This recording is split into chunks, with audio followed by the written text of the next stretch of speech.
Here's the welfare version of doing brakes on a Harley with little to no tools.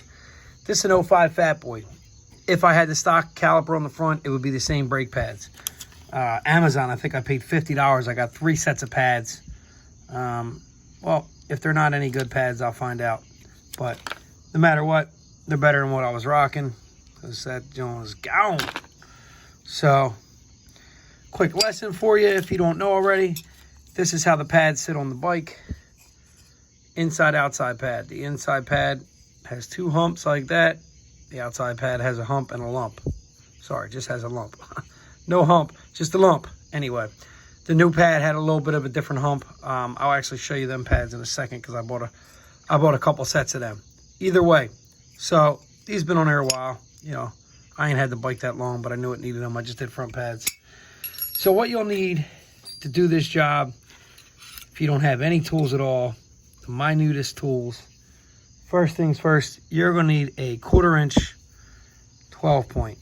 If you have a socket, great. I don't have a 12-point socket up there for some reason. Anyway, well, at least not a 1/4 inch. 1/4 inch, there you go, boom. You're going to crack these 2 loose. Just crack them loose. Bear with me. And then you're going to find yourself 2 screwdrivers.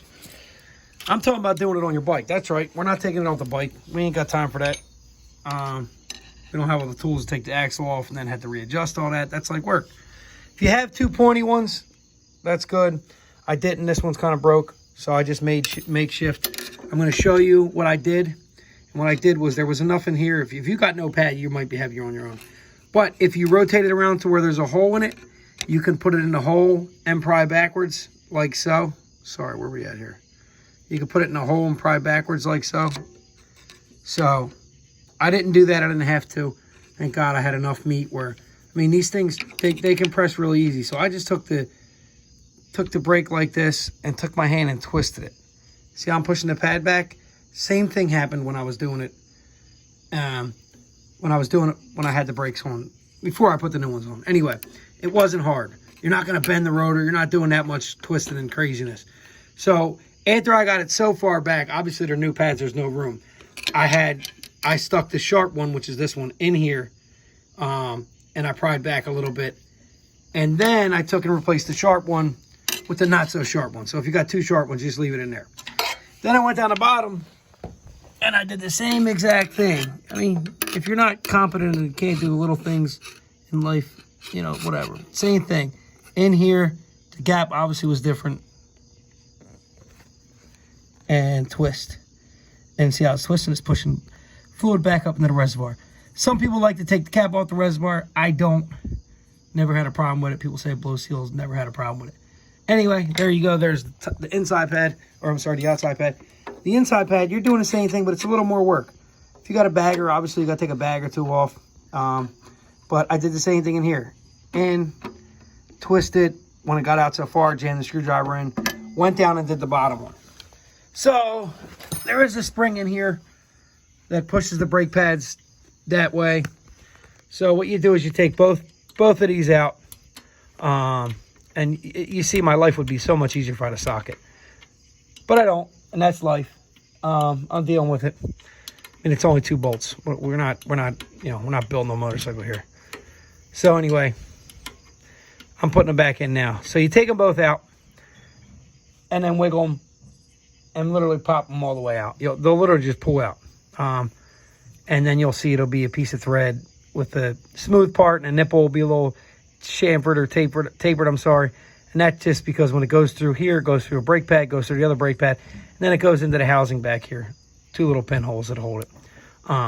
So pull them out. When you're putting it back on, put the bottom one in first. And come up here and use your finger to line the pad up. You'll need a flashlight to look in the hole. And you'll be able to get the bottom one in pretty easy. So I got the bottom one in. I put the pin in just far enough that it had that. And then I took my finger and I pushed up on the pad, just like this. I mean, nothing rocket science. You could even use a screwdriver if it was too tough.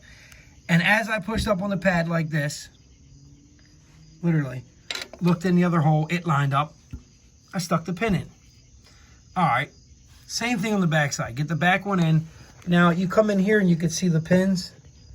You can't see them now because of the way it's set up. Let's see if I can sneak in there a little bit. Probably not going to be able to.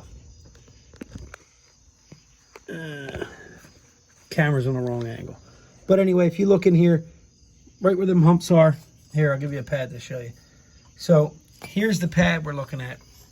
If you can see them humps, you see where the pin goes. Oh, there it goes. See the glance of the pin? Here's the pin. So you get the bottom one lined up, and then you give the pin a good nudge. I had my screwdriver here, and I just literally wiggled, and I pushed, and I got the bottom one in. I threaded it a couple times. Nothing major. You know, turned it around 5-6 times. Obviously, if it doesn't feel right, don't keep going. You'll be cross-threading it, and this isn't a Chinese bike. I know. It's got some Chinese parts on it now. No coronavirus, though. No coronavirus. But we're good. So, get that one in. And then same thing on the back on this one. You're going to put the pad in the bottom, push it in. Then you're going to push up on the back side. I actually was able to get up here from the top and push the pad with my hand. So, it's not like it's something major. Depending on what kind of rotors you have, you could be able to get in here in the rotor. And literally just take the pad and clock it a little bit. Put the pin. Again, I just took the 1/4 inch. This isn't the 1/4 inch. I just took the 1/4 inch. Oh, there it goes. And I wiggled it a little bit like this. And I got the pad and I felt it. Once I felt I was in, started threading. So I did all that. And then I came over here to the brake pad. And you just pump the crap out of it. You displace fluid with these brake systems. So all we're doing now, we push the fluid back up into the reservoir. Now we're going to pump the crap out of it, pushing the fluid back into the caliper, filling in the 4 cylinders because this is a 4-piston brake setup. And it's going to close in to where it's supposed to. It's barely going to touch the caliper. And the spring in the middle is going to keep it off, so you'll be good. So in the end, you'll have brakes done.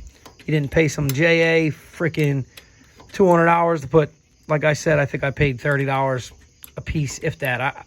Like I said, I think I got 3 sets for like 70, 80 bucks on Amazon. And again, here's the pad.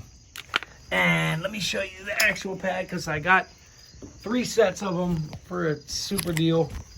So there's the brake pad. So stay in focus. There you go.